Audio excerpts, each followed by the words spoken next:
Welcome, ladies and gentlemen, to the Ask ServiceMonster show, where you've got questions for your service business and we've got your answers.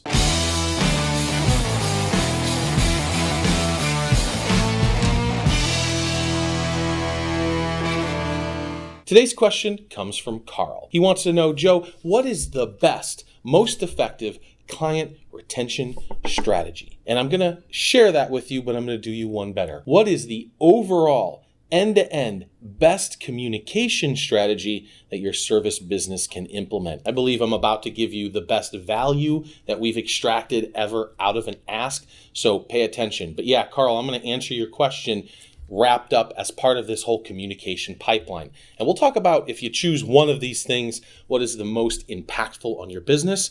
We'll discuss that as well. All right, so first, you're going to need some tools to pull this off. Do you have to have a CRM? No, you can do it with a spreadsheet and some elbow grease. Do you have to have QuickBooks? No, again, these tools help make things easier. So a proper CRM or something that helps you pull lists or filter your data or query against your data, yeah, it's going to make it easier. But the point is you're going to do it no matter what. You need to do it no matter what. This is significant because how you communicate to your clients and your prospects significantly impacts the growth of your business.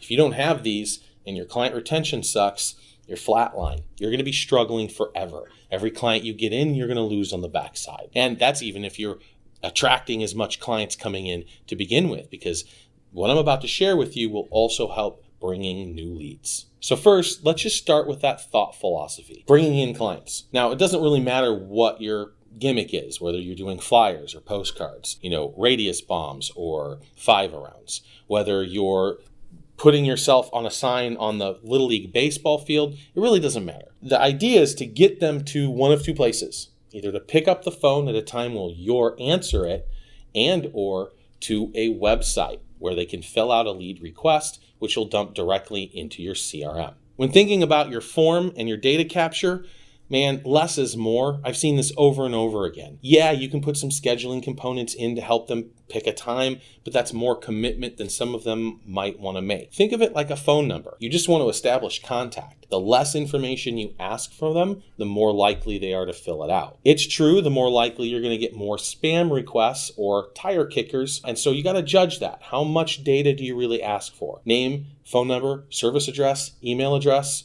where they heard about you, what time they would like, what services they would like. Right? Some of those things can be clipped out to make for higher leads coming through the pipeline. And of course, if you're developing things like Facebook campaigns or Instagram campaigns and you want to drop them to a web form that will allow them to put in a request that will shoot into your CRM, that's a good idea. That's a great use of that product. So getting that dialed in so customers can easily request your services is the first place you start. All right, after they make the request, they get nothing from you, you're going to need to send them a welcome email.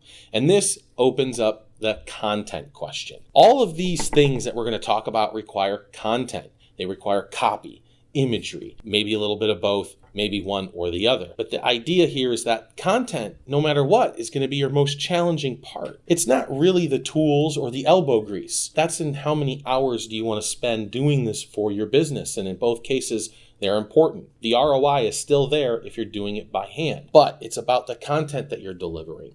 And so when you write your copy or the messages or the text blocks, make sure that's reviewed by somebody. You don't want to send things out with spelling errors or grammatical errors. That just makes your company look unprofessional. And also try to tie into the value of the services that you're providing and or educate them on specific areas of expertise that you have. So once they get into the system, you should send them an email if you've picked up their email address and just say, welcome. Here's what you can expect from us. Here's what our company stands for. Maybe a little story. That really should start off the spearhead of a drip campaign for your prospects. So people who haven't used your services before. So every one of them should get an email at 1 week after they've inquired about your services. Maybe then 2 weeks, maybe then a month. And then maybe 1 month thereafter for a year. Now, if you're scrunching your nose and you're like, oh, that's too much email, I'm not talking about selling them every time. Bring them value in the content. That's why this content game is so important. Now, if you think about it, you're going to send them, let's say, the welcome, and then 1 week, 2 week, and 1 month.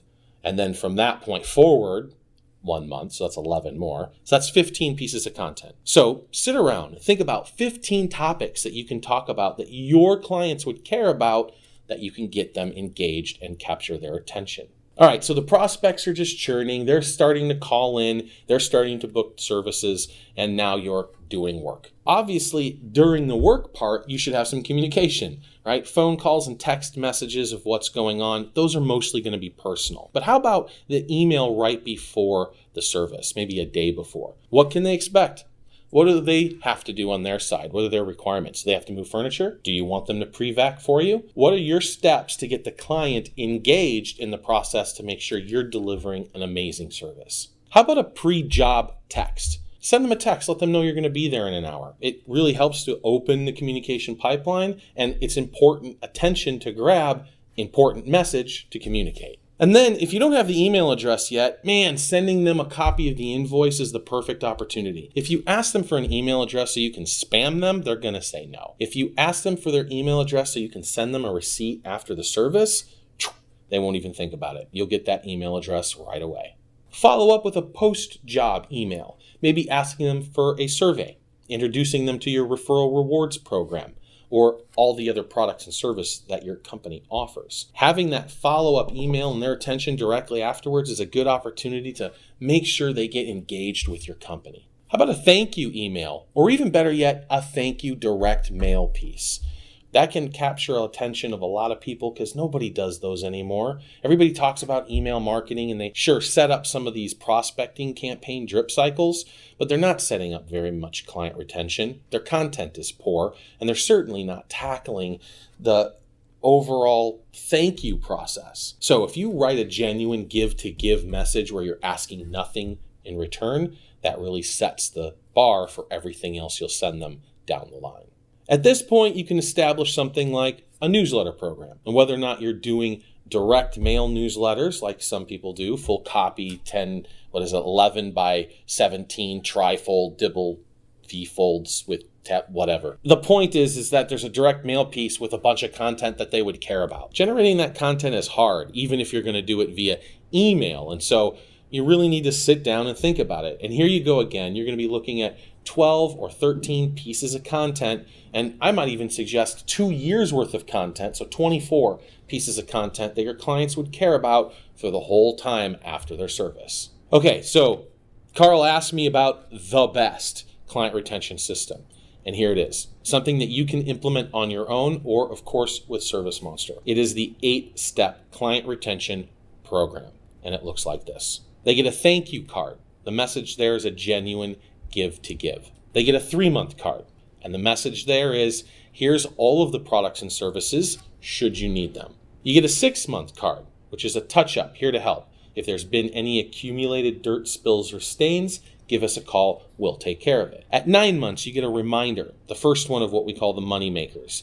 Mrs. Jones, it's time to get your carpet clean.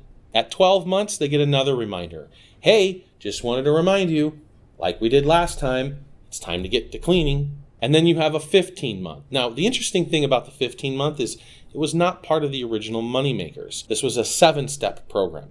And we did a thank you, a 12-month, and an 18-month reminder, and that was fairly effective. This campaign gets an ROI around the nation of over 800%. So we know it works very, very well. The interesting thing is, though, I did some analysis on which campaigns were performing the best, and the 3-month campaign was number 2 on the list. Freaked me out. So I spent some time diving into the data and talking with a handful of clients, trying to figure out what was going on. And I realized something. Aside from staying in front of your current clients, which you guys suck the worst at, the second thing you suck the most at is not letting your clients know about all the different products and services that you offer. The 3-month card was doing that in a big way.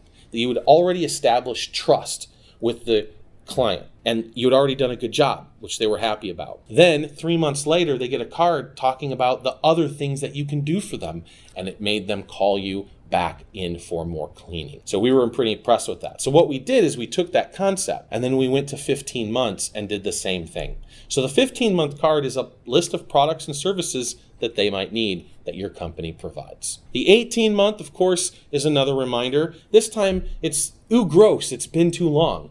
time to take care of this before all the bugs come and eat your face. So the last card in the series is a 24-month card. We miss you. Like, very dear John, it's very sad. You haven't written, you haven't called. Please let us know how we can help you. And the reason why we end at 24 months is that our data shows that after that time period, after 24 months, for a service company, the chances of that client coming back to you are the same as obtaining a new prospect. So there's really not much intrinsic value in the data or continuing to mail your newsletter or your cards to them after that point. Now, if you've got tile and grout and you're doing protectant or you're doing air duct cleaning, right, you can argue 36 to 48 months for services. So dial that in for the services that you provide, but generally speaking, we like to target that 24-month period. And real quick, what do I mean when I say cards, right? Everybody's got a picture in their head. Most people are thinking postcards. Meh. Postcard results are okay. Yes, they're easy to just see and then toss in the trash. So you get the branding, you can get the message, but a much more personal touch has a better overall ROI. So tentfold cards in an envelope with a real stamp. This is what we use at Fill My Schedule, and this is what gets that 800% nationwide ROI. But there is one better. And Lisa Wagner's secretary could probably tell you about it. It's handwriting those cards. So you get the same 4x6 tentfold cards in an envelope with a real stamp, but each message is written by hand. So that has incredible impact because of the tactile approach. You can see you spent time on it, and really that's what these guys are looking at. They don't want to think that you just whip something together and send out a mass email or a mass direct mail, that they actually feel like you put time into them by crafting them either a custom message or something they would at least value. Essentially, rinse and repeat, right? So you keep up this reminder campaign, they jump into the system, they get another invoice, and it starts all over again. Okay, guys, 3 points wrapping up. Number 1, a well-developed prospect and client communication pipeline can mean the difference between treading water and successfully growing and scaling your business. Number 2, automation makes things easier, but you can do this with elbow grease and the ROI is still there, so that's no excuse. So either get a good system and a good CRM to automate this for you, or just get to work. And number 3, content creation is where you're going to spend the bulk of your attention. Until next time, guys, subscribe to our YouTube channel, go check out the demo, and give us a call.